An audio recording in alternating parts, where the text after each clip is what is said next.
Bismillahirrahmanirrahim. Assalamualaikum warahmatullahi wabarakatuh. Bertemu lagi dengan saya Pak Tarno dalam pelajaran kimia. Kali ini kita akan belajar tentang sistem periodik unsur atau SPU. Untuk bagian pertama akan saya jelaskan sejarah perkembangan SPU, dilanjutkan dengan hubungan konfigurasi elektron dengan SPU, sistem periodik unsur. Sejarah SPU. Awal mulanya unsur itu hanya didasarkan pengelompoknya pada jenis logam dan non-logam. Kemudian muncul SPU yang pertama, triade oleh Dobener. Kemudian lanjut ke hukum oktav, disampaikan oleh Newland. Berikutnya ada sistem periodik Mendeleev dan sistem periodik modern yang kita pakai sampai sekarang. Kita lihat satu persatu. Triade Dobener. Pada tahun 1829, seorang ahli kimia Jerman, John Wolfgang Dobener, menemukan pola bahwa dari ketiga unsur yang memiliki kemiripan sifat, rata-rata massa atom relatif unsur yang terendah dan tertinggi mendekati massa atom relatif unsur yang di tengah. Contoh, CaSr-Ba dikelompokkan menjadi satu triade 3 unsur. Ca airnya 40, Ba airnya 131. Ternyata 40 tambah 137 kalau dibagi 2 itu akan ketemu angka 88,5. Angka ini hampir sama atau mirip dengan AR-nya Sr yang berada di tengah, 87. Contoh kedua, ClBr itu dikelompokkan dalam satu kelompok, 3 unsur, triade. Cl35, kemudian I127. Ternyata kalau di rata-rata hasilnya itu angkanya 81. Hampir sama dengan AR-nya Br. Jadi unsur terendah dijumlahkan dengan unsur tertinggi, di rata-rata akan ketemu unsur yang di tengah. Lanjut, hukum oktav Newland. Pada tahun 1864, ahli kimia Inggris John Alexander Rayna Newland menemukan bahwa jika unsur diurutkan menurut nomor atomnya, maka unsur ke-8 memiliki sifat yang sama dengan unsur pertama. Unsur ke-9 memiliki kemiripan sifat dengan unsur yang kedua, begitu seterusnya berulang sampai nanti unsur ke-1 atau ke-8 itu akan mengulang sifatnya unsur nomor 1.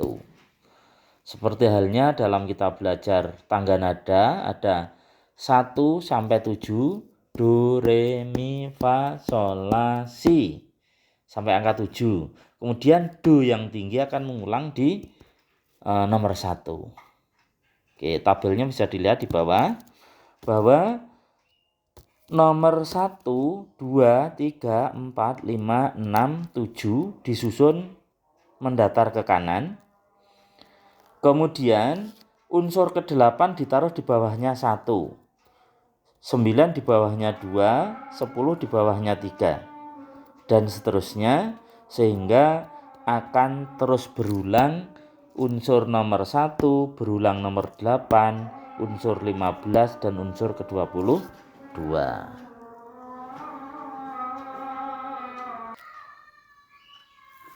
Oke, kita lanjutkan.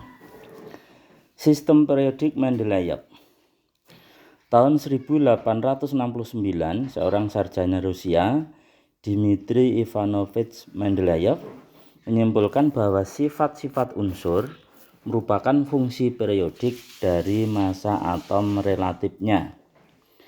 Lajur vertikal yang menunjukkan kemiripan sifat disebut dengan gulungan, dan lajur horizontal yang disusun berdasarkan kenaikan massa atom relatif disebut periode. Sistem periodik Mendeleev disebut sebagai sistem periodik bentuk pendek. Nah, ini tampilan SPU Mendeleev yang asli, dia menggolongkan dalam grup 1, 2, 3, sampai 7 dalam kolom atas ke bawah. Itu disebut dengan golongan. Kemudian dia juga menggolongkan atau mengelompokkan unsur secara mendatar dari kiri ke kanan. Itu disebut sebagai periode. Lanjut, sistem periodik modern. Pada tahun 1941, Henry Moseley menyimpulkan bahwa sifat dasar atom adalah nomor atom dan bukan massa atom relatif. Oleh karena itu, sistem periodik modern disusun berdasarkan kenaikan nomor atomnya. Penempatan telurium Te dan iodin berdasarkan nomor atomnya adalah Te52 di sebelah kiri dan I53 berada di sebelah kanan. Bukan berdasarkan massa atom relatifnya, Te128 dan I127. Sistem periodik modern ada yang menyebut sistem 18 gulungan. Karena memang ada gulungan 1, 2, 3, 4, 5 sampai terus ke kanan di nomor 18. Ada juga yang menamakan sistem 8 gulungan. Karena sistem periodik modern ini dikelompokkan menjadi 2, yaitu 8 gulungan A dan 8 gulungan B. Untuk lebih jelasnya, SPU modern bisa dilihat seperti gambar berikut. Jadi ada golongan A, itu yang dikotai pakai tinta merah. Jadi dari 1A, H, Li, Na, K, Rb, Cs, Fr. 2A, Be, Mg, Ca, Sr, Ba, Ra. Kemudian lompat ke kanan, 3A itu mulai dari B, Al, Ga, In, Ti, Nh. Terus ke kanan sampai gulungan 8A itu adalah He, Ne, Ar, Kr, Xe, Rn. Itu disebut sebagai golongan A, 1 sampai 8. Kemudian golongan B itu adalah mulai dari yang datar di tengah. Mulai dari 3B, 4B, 5B, 6B, 7B. 8B ada 3 kolom, yaitu kolom nomor nomor 8, 9, dan 10. Kemudian yang 11 itu disebut sebagai 1B, 12 sebagai 2B. Itu disebut sebagai golongan transisi. Kemudian masih ada lagi yang disebut dengan golongan transisi dalam, yaitu lantanida dan aktinida. Lantanida ini adalah periode ke-6, sedangkan aktinida periode yang ke-7. Oke, kita teruskan. Hubungan konfigurasi elektron model atom Bohr dengan sistem periodik unsur. Model atom Bohr ini belum berdasarkan subkulit, tetapi dibagi atas kulit saja. Jumlah kulit merupakan periode, sedangkan jumlah elektron valensi, yaitu elektron pada kulit yang keluar, menunjukkan golongan. Jadi jumlah kulit sama dengan periode, jumlah elektron valensi sama dengan golongan. Teori ini hanya bisa diterapkan pada unsur-unsur golongan utama saja, yaitu golongan A. Untuk menentukan periode dan golongan unsur golongan transisi, yaitu golongan B, maka harus menggunakan konfigurasi elektron mekanika kuantum. Contoh, kita lihat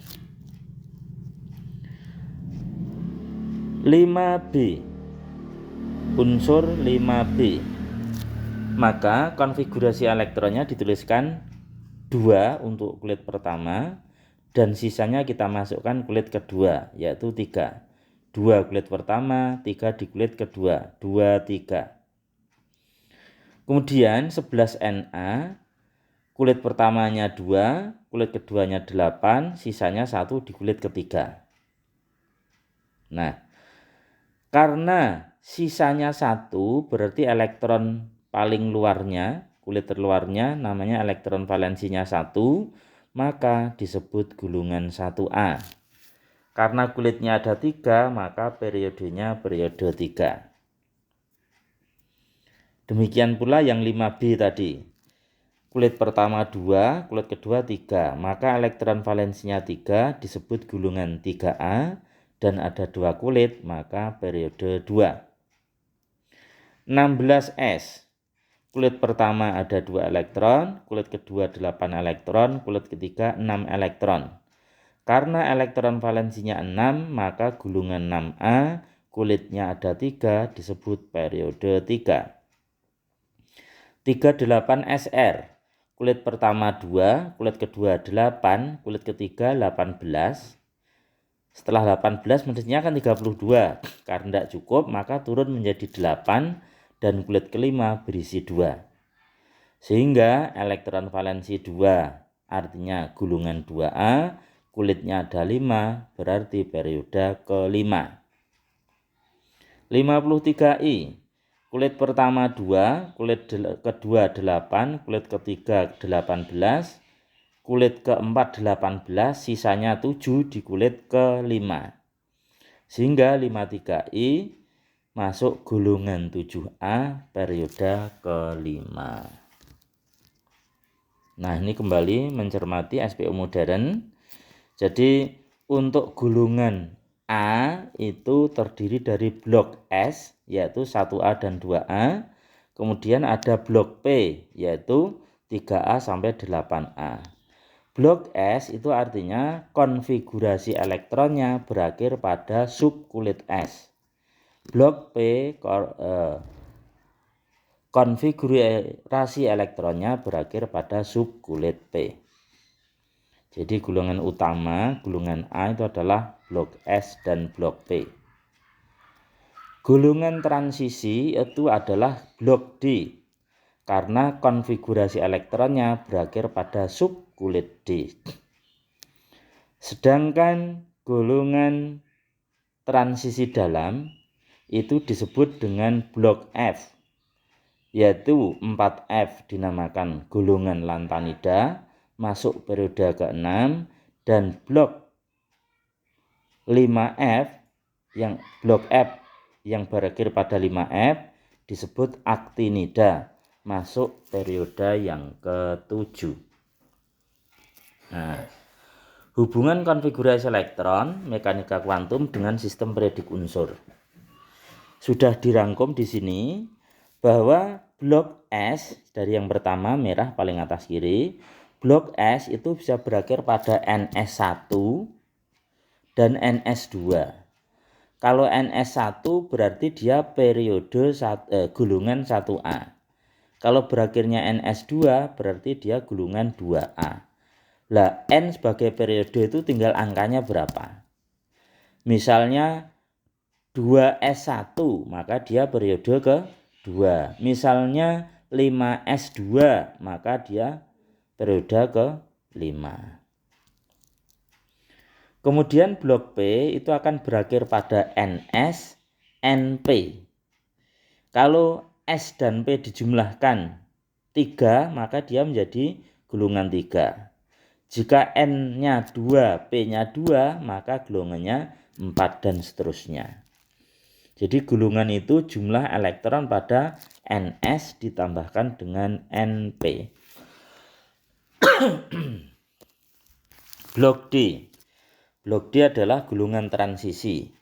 Maka elektron valensinya akan di angka NS2 N-1 D1. Karena S-nya 2 D-nya 1, jumlahnya 3, maka gulungan 3. Ya, gitu ya. Jadi untuk transisi D, blok D ini dalam konfigurasi berakhir pada NS N-1. Kemudian jumlah elektron S dengan D dijumlahkan akan menjadi golongan.